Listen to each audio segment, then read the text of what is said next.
Hello नमस्कार जी। क्या आप भी रीट भर्ती 2027 की तैयारी कर रहे हैं? हाँ जी।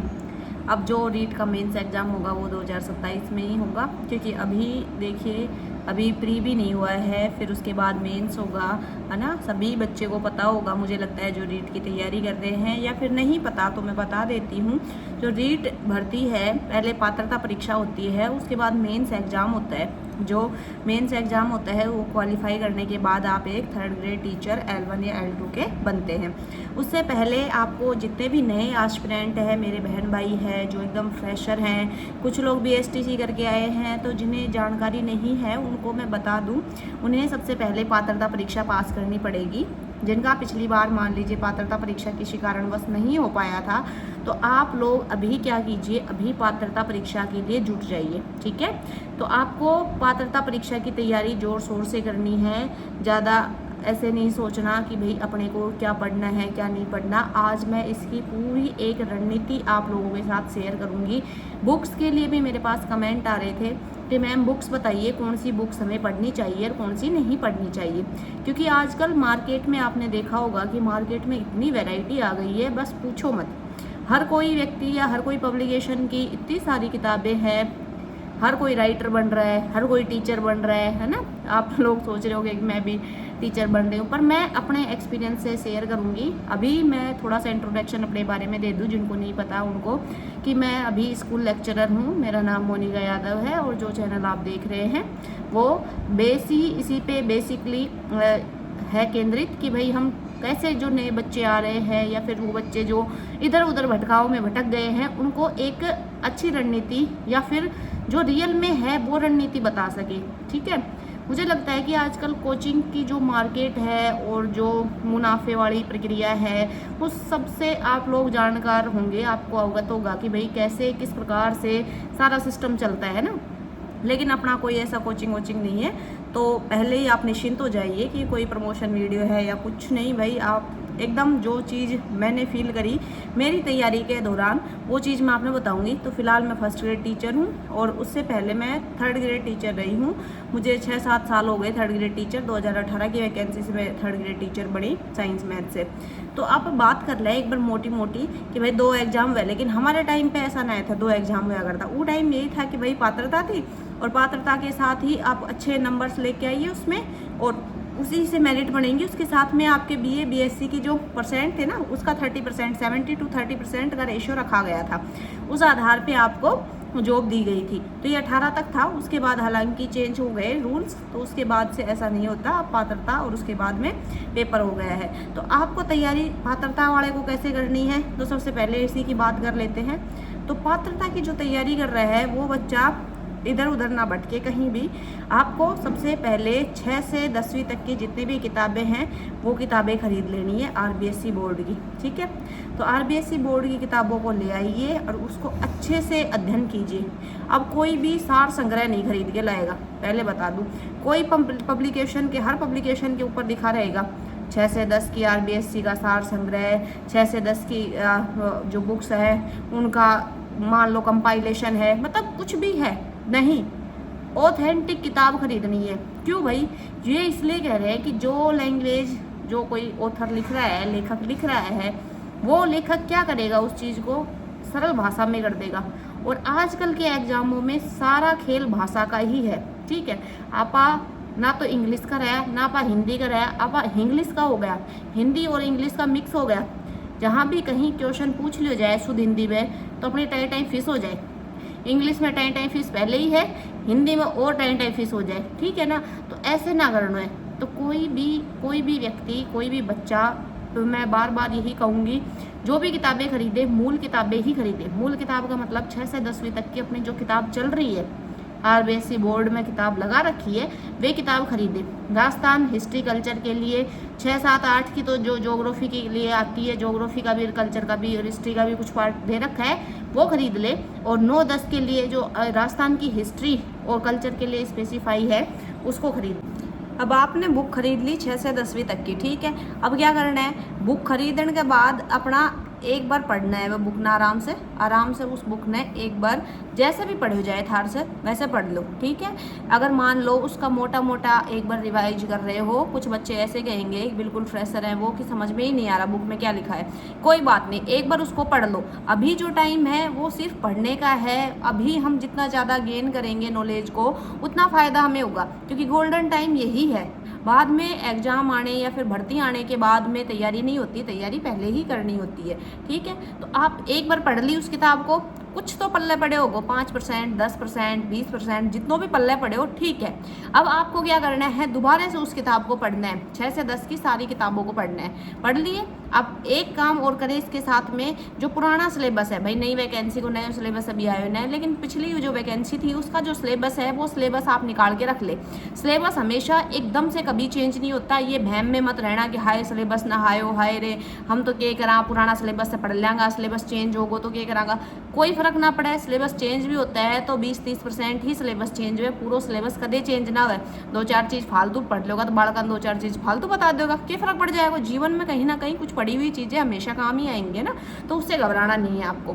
तो आपने क्या करना है कि भाई सिलेबस पिछला उठाना है और पिछला सिलेबस का अकॉर्डिंग आपने पढ़ लेना है, ठीक है।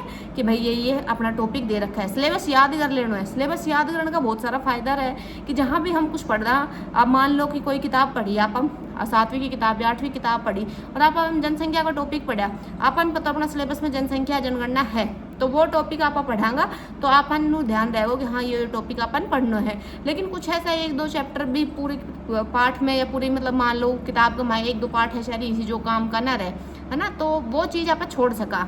तो सिलेबस का अकॉर्डिंग आपने 2 बार वो किताबन अच्छा से पढ़ लेना है।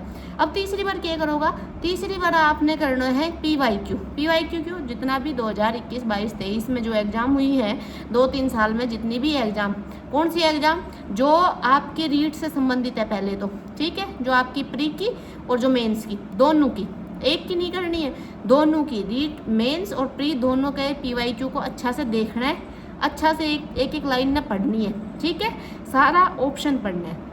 ये गलती ना करनी है जो नया बच्चा रहे वे क्या करे कि सिर्फ पढ़ ले है, सिर्फ क्वेश्चन पढ़ो, उनको उत्तर ABCD जो भी है वो पढ़ो, फिर क्या है कि हमने PYQ कर लिया। भाई PYQ पढ़ना इसको नहीं कहते, ठीक है। PYQ पढ़ने खातर अपन क्या करना रहे, पूरा सवाल पढ़ो, सवाल का 4 ऑप्शन है वो पढ़ो।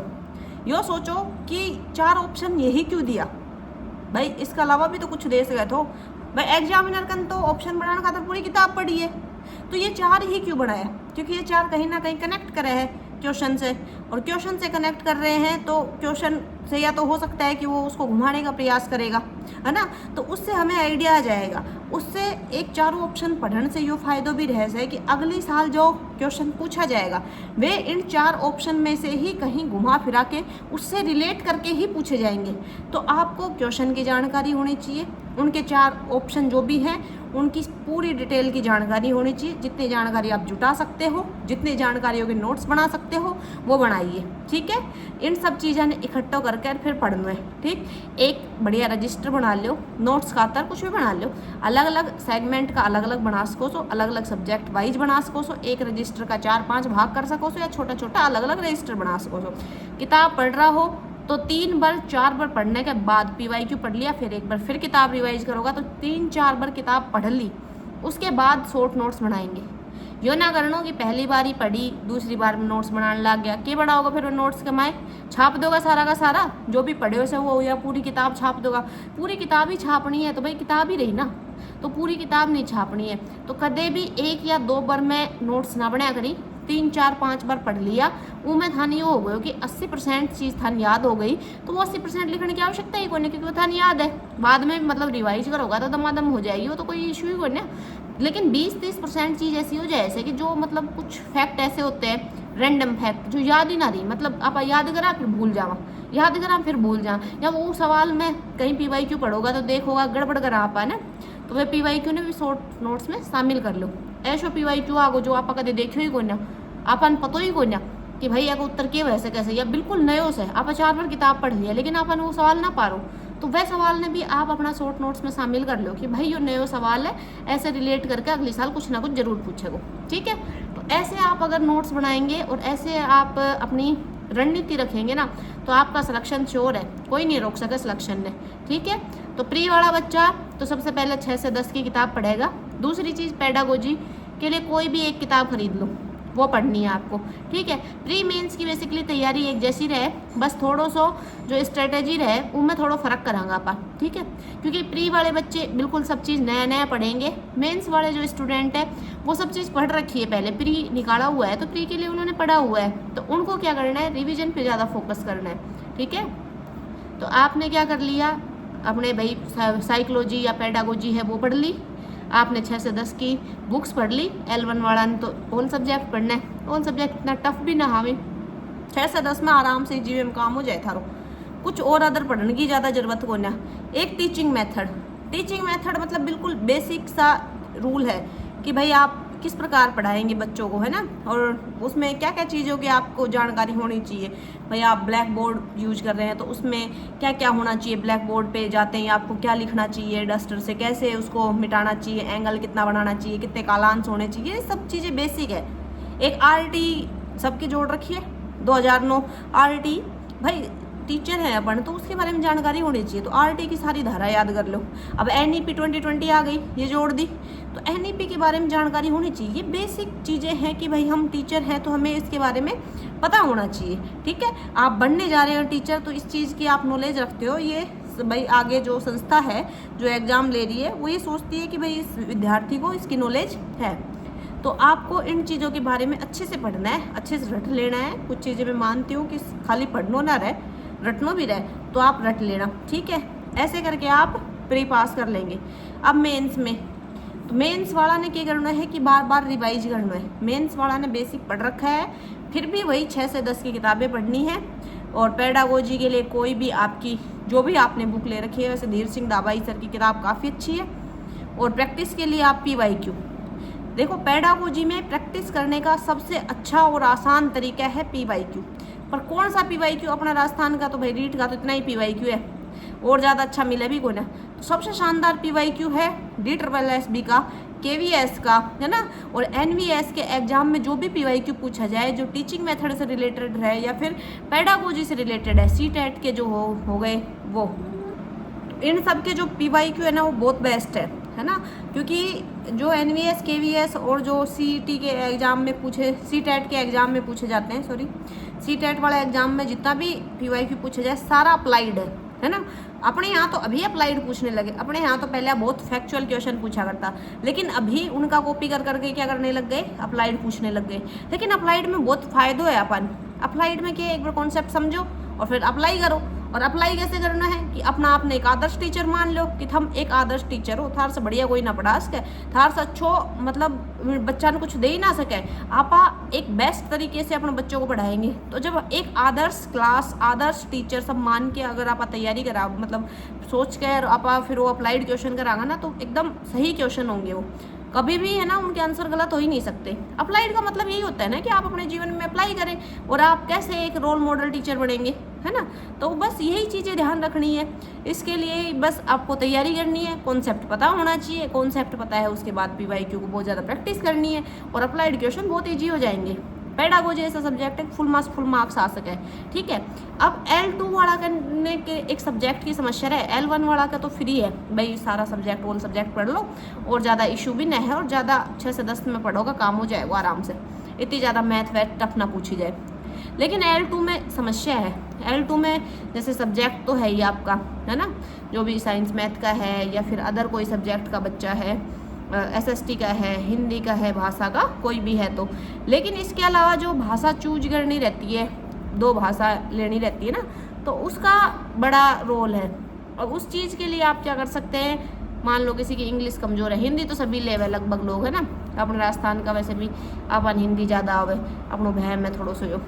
और दूसरी इंग्लिश, अगर किसी की इंग्लिश अच्छी है तो इंग्लिश ले, लेकिन मान लो कोई साइंस मैथ कोई स्टूडेंट है कि इंग्लिश बढ़िया कोई ना, वो ये सोचे कि यार आप इंग्लिश में तो अच्छे स्कोर ना कर पाएंगे, आप टीचिंग मेथड ना पढ़ पाएंगे, या फिर उसमें कुछ लिटरेचर को पार्ट जोड़ रखो है, वो पार्ट अपन कवर नहीं कर पाएंगे, तो कोई ज़रूरी नहीं है भाई संस्कृत ले लो। मैं खुद साइंस मैथ की थी और मैंने दूसरी लैंग्वेज के अंदर संस्कृत ली थी, कोई फर्क ना पड़े भाई, संस्कृत ले लो। अपन के चाहिए नंबर चाहिए, अपन ना इंग्लिश पढ़ानी ना अपन हिंदी पढ़ानी, अपन पढ़ाना साइंस मैथ सब्जेक्ट अपन बढ़िया आवे, कोई समस्या नहीं है। एक अलावा आपका सब्जेक्ट के अलावा जो भी आपने लैंग्वेज लेनी है बोल लो, ठीक है। ये संस्कृत ले लो, इंग्लिश नहीं आती तो संस्कृत हिंदी ले सकते हो, कोई शर्म की बात ना, कोई ना पूछे तारकन के थो के नए थो, है ना। कई बच्चे ऐसे होते हैं कि सोचो है संस्कृत बल्कि ईजी है, मतलब जिनकी हिंदी अच्छी है ना उनको तो संस्कृत हिंदी में से आप कुछ भी ले सको हो। और हिंदी की तैयारी के लिए व्याकरण अच्छी करनी है, संस्कृत में व्याकरण अच्छी करनी है, और टीचिंग मेथड पे फुल फोकस करना है।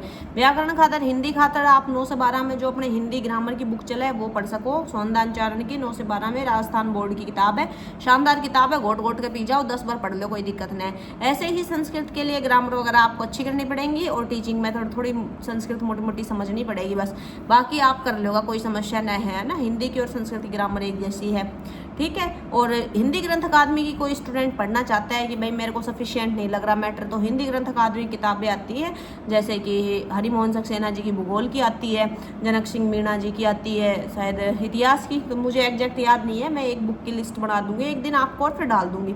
हालांकि मैंने पढ़ी नहीं थी, मैंने 6 से 10 की किताब के अलावा की पढ़ी हुई नहीं, तो आप भी वो पढ़ सको, ठीक से।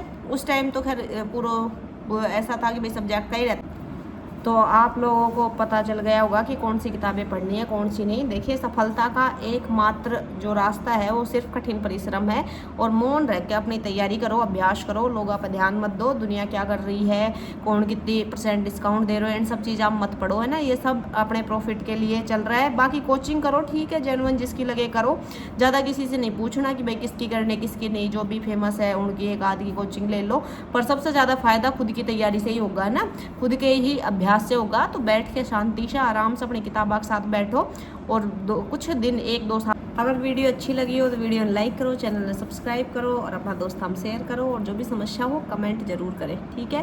तो लग जाइए अभी से अपनी तैयारी में, अपने रीट के सिलेक्शन को पक्का कर लीजिए, दावेदारी अपनी पक्की कर लीजिए, ठीक है। अभी समय नहीं है, समय बर्बाद नहीं करना, अनावश्यक इधर उधर की चीज़ों में नहीं पढ़ना, किसी चीज़ के पीछे नहीं भागना है। अपनी किताब खरीदो और किताब खरीद के बैठ जाओ शांति से और आराम से पढ़ो। कोई दिक्कत हो तो कमेंट करें, कोई भी समस्या हो तो ज़रूर कमेंट करें। जय हिंद, जय भारत।